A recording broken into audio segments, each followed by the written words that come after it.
So we're going to place our cream caramels in the oven. At temperature, should be sitting at around 140 to 150. If you've got the time, at slightly lower temperature around 140 will give you a longer bake, but gives you more room for error so you don't over-bake them. They'll bake really nicely. But otherwise 150 is okay.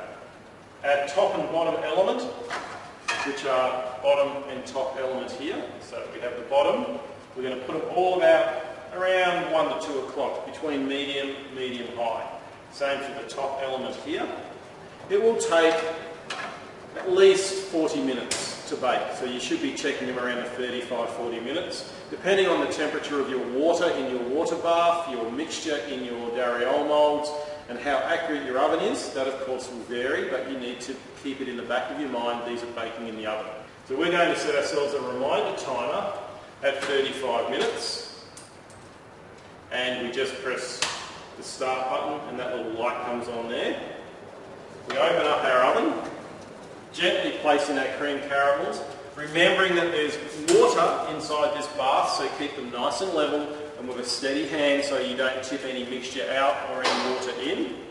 Make sure it's clear of the sides of the oven. Press the start button to rotate. Close your oven door, and lastly, make sure your damper is closed. And that's it. We can keep an eye on that as we go. So we've been baking our cream caramels gently in the oven, and I've taken these out. Peel back the foil. Be careful, there might be some steam. To check them, we jiggle them like so. Tap your finger in the water and then press on the top surface. That stops you from leaving a fingerprint in your cream caramel, and it should be like jelly. This is actually a cold dessert, not a hot dessert, so it needs to be turned out.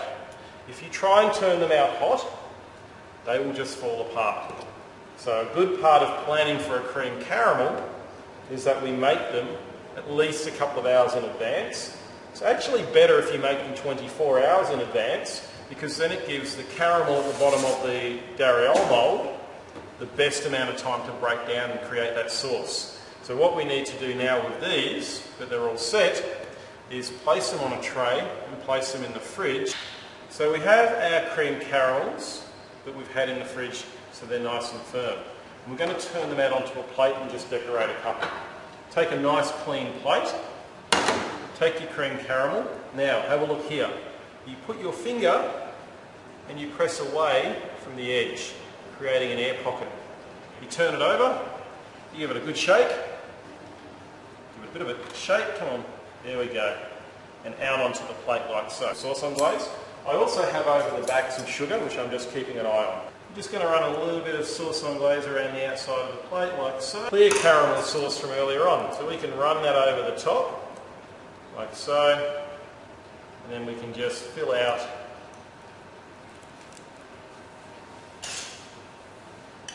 within our cream caramel. So we're going to make a nice fine sugar decoration, nice fine threads of sugar. So we've added some glucose to our sugar, about 20%, so I've got about 400 grams of sugar, 100 grams of glucose. Helps to spin it nicely so it makes a nice thin thread. See how it runs down nicely? That's exactly what we need.